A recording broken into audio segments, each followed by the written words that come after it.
Circular countdown timer. Begin by adding your plain text and stretching the bar across the entire length of your video for full coverage. Press capital O on your keyboard to set the duration, then spice things up with a clock wipe animation applied to the in section of the text. Drag the animation to extend it smoothly throughout the entire video for a polished, seamless transition.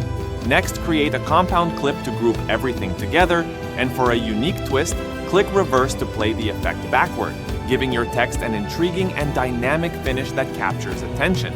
This method not only adds flair but also enhances the flow of your video, making the text animation truly stand out. Progress bar animation. Begin by dragging in your plain text, then hold Shift and press underscore to draw a sleek line underneath. Expand the line to your desired length and take it up a notch by choosing a bold line color and a glowing accent to really make it pop.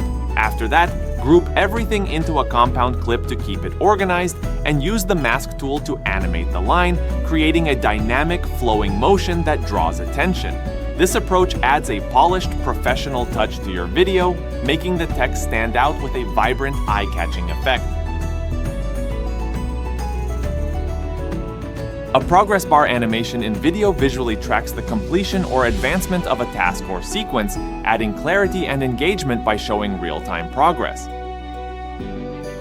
This option is also used by many creators of short-form content, as well as the circular timer that I showed you earlier.